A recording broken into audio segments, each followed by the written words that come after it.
Every republic డేకి చర్మాస్ రోడ్లో vintage car collection అయితే ఎగ్జిబిట్ చేస్తుంటారనమాట చాలా వరకు.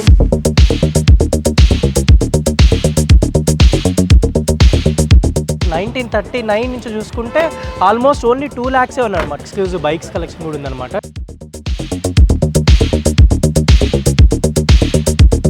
అని అక్కడ రాసింది ఆయన 5 lakhs kilometers కూడా దీన్ని డ్రైవ్ చేశానని చెప్పని రాసింది.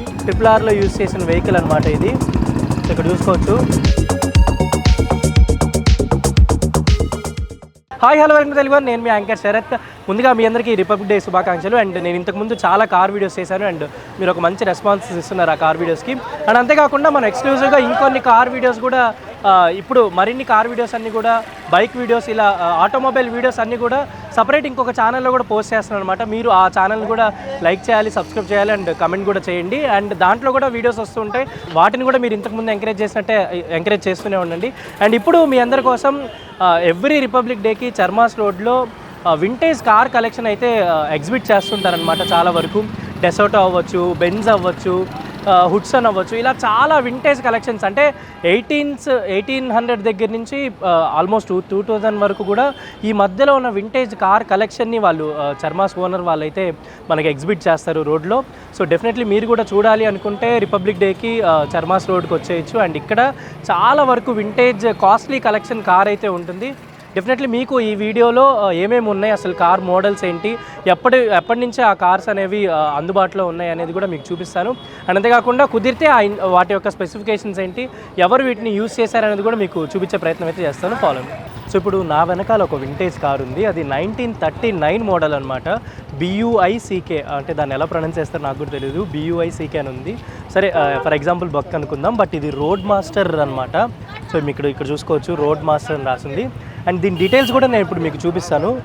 ఫ్రంట్ ఎండ్ చూడొచ్చు ఎంత ఎలిగెంట్గా ఉందో. అండ్ దీని స్పెషాలిటీ ఏంటంటే ఫ్రంట్లో వర్టికల్ బార్ గ్రిల్ ఉంటుంది అనమాట. అండ్ డిజైన్ వచ్చరికి చాలా లార్జ్గా ఉంటుంది. సో అది ఫ్రంట్లో మనకి వర్టికల్ గ్రిల్స్ ఉంటాయి 1939 దీనికి వచ్చేసరికి. అండ్ దీంట్లో ఒక నావెల్ టర్న్ సిగ్నల్ కూడా ఉంటుందంట లోపల. సో గేర్ షిఫ్ట్ లివర్ దగ్గర ఒక నావెల్ టర్న్ సిగ్నల్ కూడా ఉంటుందని చెప్పి మనకైతే ఇన్ఫర్మేషన్లో ఉంది.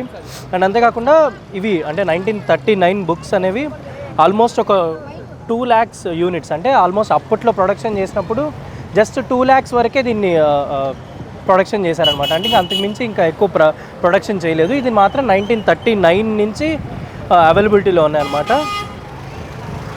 వీటిలో మళ్ళీ సిరీసెస్ కూడా ఉన్నాయి, స్పెషల్ అని, సెంచరీ అని, రోడ్ మాస్టర్ అని. సో ఇప్పుడు మీరు చూస్తుంది మాత్రం రోడ్ మాస్టర్ అనమాట.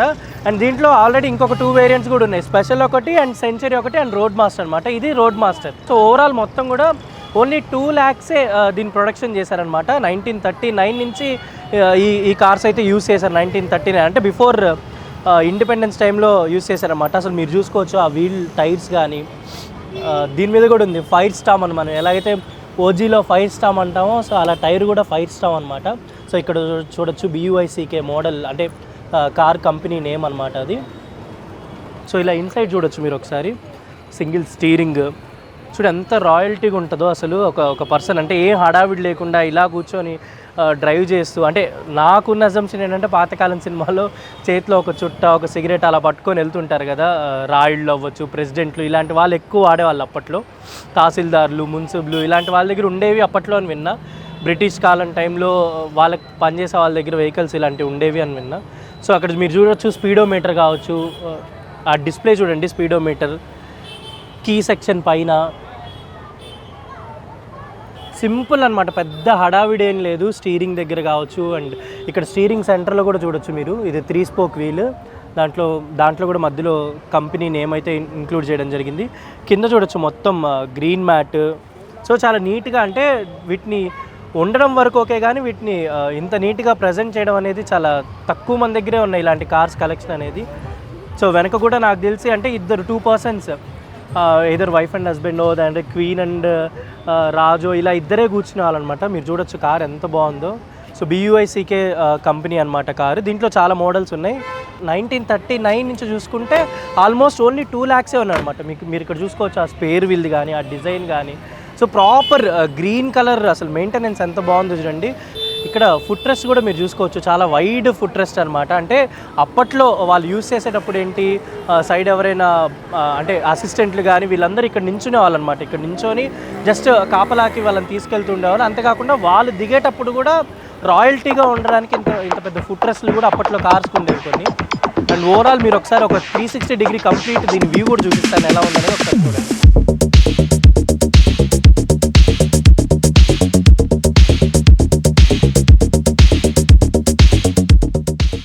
సో వెనక రేర్ ఎండ్లో చూసుకుంటే ఆ కంపెనీ నేమ్ ఇక్కడ కూడా ఇచ్చారనమాట, BUICK 8 అని ఇచ్చాడు. నాకు తెలిసి ఇది 8th version are 8th model అయి ఉంటుంది. ఇంత పెద్ద వెహికల్కి అసలు బంపర్ కూడా చూడండి. యాక్చువల్ వెహికల్ అక్కడ ఆపితే బంపర్ ఇక్కడ దాకా వచ్చింది. అంతేకాకుండా ఇక్కడ ఎగ్జాస్ట్ కూడా ఉంది చూడండి, కింద silencer exhaust. So single exhaust అయితే ఉందన్నమాట. సో ఇది మనకి మామూలుగా అయితే ఇంకా ఇక్కడ నుంచి పిన్ తీసుకొని అక్కడ ముందు కనెక్ట్ చేసుకుంటాం అనమాట. నార్మల్గా అయితే టాప్లెస్ కార్ ఇది. సో కార్స్తో పాటు ఎక్స్క్లూజివ్ బైక్స్ కలెక్షన్ కూడా ఉందన్నమాట. ఇప్పుడు మీకు చూపిస్తాను.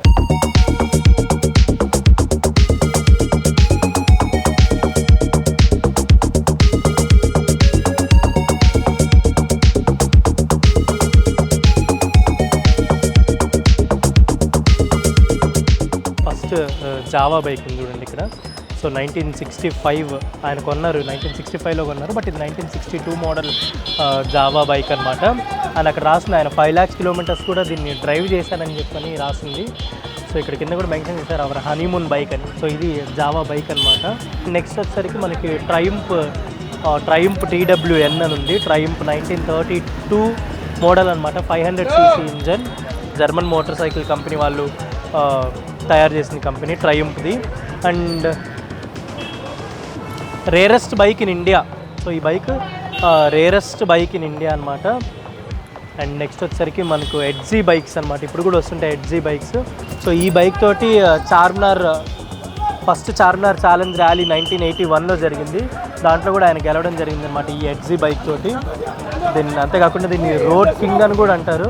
అండ్ ఇక్కడ చూసుకుంటే మనకి BSA అనమాట. నెక్స్ట్ BSA 1954 మోడల్ ఇది. So 350cc engine. ఇందాక చూసి మనం 300cc, ఇది 350cc ఇంజన్ అనమాట. సో BSA అంటే బర్మింగమ్ స్మాల్ ఆర్మ్స్ అనమాట దీని కంపెనీ నేమ్. మామూలుగా అయితే ఆ కంపెనీ వెపన్స్, అమ్యునిషన్స్ ఇలాంటి మ్యానుఫ్యాక్చర్ చేస్తాయి. సో వెపన్స్ మ్యానుఫ్యాక్చరింగ్ చేసే కంపెనీ చేసిన బైక్ అనమాట ఇది. అండ్ నెక్స్ట్ మనకు వచ్చరికి BMW. So BMW boxer twin అని ఉంది కదా. సో ఇది BMW బైక్ అనమాట. ఆల్మోస్ట్ మ్యానుఫ్యాక్చర్డ్ ఇన్ జర్మనీ అనమాట, బెర్లిన్ జర్మనీలో. అండ్ 1970 నుంచి 1973 వరకు వీటి మ్యానుఫ్యాక్చరింగ్ అయితే జరిగింది. And electric starting and telescopic forks కూడా ఉంటాయి. ఫస్ట్ టైం నాకు తెలిసి అప్పట్లో electric starting and telescopic forks కూడా ఉన్నాయి. అండ్ ఇది 1970 మోడల్.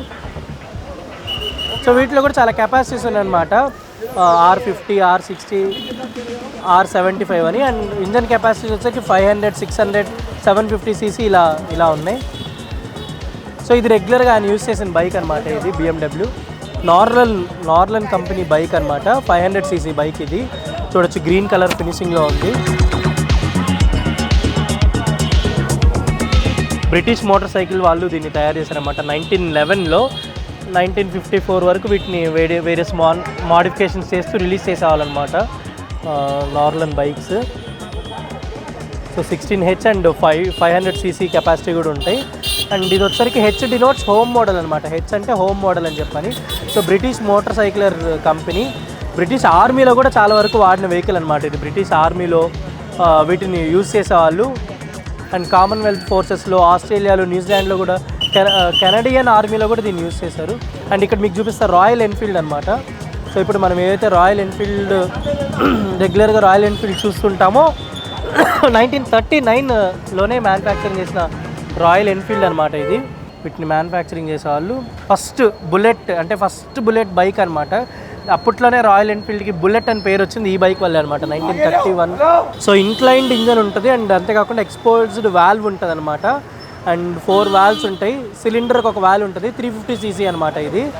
అండ్ ఇందాక చూస్తున్న ఒక నార్లన్ ఒకటి అండ్ ఇంకొక నార్లన్ అనమాట. ఇది 16H నార్లన్ అనమాట. ఇది 500cc కెపాసిటీ. సో ఇది కూడా బ్రిటిష్ మోటార్ సైకిల్స్ వాళ్ళే మ్యానుఫ్యాక్చరింగ్ చేశారు 1911లో. And British army World War II టైంలో దీన్ని ఆల్మోస్ట్ ఒక 1,00,000 మంది కొన్నారని చెప్పని, లక్ష మ్యానుఫ్యాక్చరింగ్ అయ్యాయని. అండ్ అంతేకాకుండా ఆస్ట్రేలియాలో, న్యూజిలాండ్లో కెనడియన్ ఆర్మీ వాళ్ళు కూడా ఈ వెహికల్స్ వాడేవాళ్ళు. So Norland 16H 500cc vehicle అనమాట ఇది. అండ్ తర్వాత సరికి మళ్ళీ ఇంకొక బుల్లెట్, రాయల్ ఎన్ఫీల్డ్ది 1969 మోడల్ బుల్లెట్. సో ఇది యాక్చువల్లీ చెన్నైలో మ్యానుఫ్యాక్చరింగ్ అయింది ఈ బైక్. సో ఆ తర్వాత నుంచి ఇంకా మొత్తం మనకి చెన్నైలో, ఇండియాలో మ్యానుఫ్యాక్చరింగ్ అవుతూ ఉన్నాయి కదా. సో ఇది వచ్చరికి ఏరియల్ వెహికల్ అనమాట, 1956 మోడల్, ట్విన్ పోర్ట్ అంటారు. అంతేకాకుండా 350cc ఇంజన్ ఇది. ఇందాక చూసింది సేమ్ 350cc, అది ట్రయంఫ్, ఇదేమో రాయల్ ఎన్ఫీల్డ్. సో ఇప్పుడు మనకి యాక్చువల్లీ RRRలో యూజ్ చేసిన వెహికల్ అనమాట ఇది. సో ఇక్కడ చూసుకోవచ్చు ఎన్టీఆర్ గారు, రామ్ చరణ్ గారు ఫోటో కూడా ఉంది. సో ఎన్టీఆర్ గారు పర్సనల్లీ రైడ్ చేసిన బైక్ అని చెప్తున్నారు ఇది. సో BSA S సిరీస్ అనమాట, RRRలో యూజ్ చేసిన వెహికల్. సో ఈ కంపెనీని BSA స్లోపర్ అంటారు. ఒక సిరీస్ ఆఫ్ వెహికల్స్ అయితే ప్రొడ్యూస్ చేశారనమాట BSA మోటార్ సైకిల్స్ వాళ్ళు. So Birmingham small arms company BSA వాళ్ళు ఇంగ్లాండ్లో అంటే 1927 నుంచి 1935 వరకు ఈ వెహికల్స్ మ్యానుఫ్యాక్చరింగ్ జరిగింది. 1927 నుంచి 1935 వరకు అనమాట. ఇక్కడ చూసుకోవచ్చు మీకు బ్యాక్ సైడ్ బ్యాగ్స్ ఉన్నాయి అటు ఇటు సైడ్, అంటే ఏమన్నా గన్స్ అవ్వచ్చు, ఏమన్నా మెటీరియల్స్ అవ్వచ్చు, మెటల్స్ అవన్నీ పెట్టుకోవడానికి సైడ్ ప్యాకెట్స్ అనమాట. ఆల్మోస్ట్ ఈ రెండు బ్యాక్ సైడ్ రెండు ఒకేలా ఉన్నాయి చూడండి, సైడ్ బ్యాగ్స్ అవ్వచ్చు అదంతా.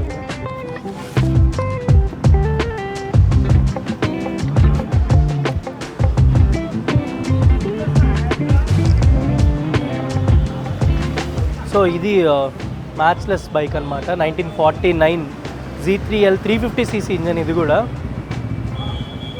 1949 నుంచి 1960 వరకు ఈ వెహికల్స్ మ్యానుఫ్యాక్చరింగ్ జరిగాయి. అండ్ దీంట్లో టెలిడ్రాలిక్ సస్పెన్షన్ కూడా ఉందని చెప్పి మెన్షన్ చేశారు.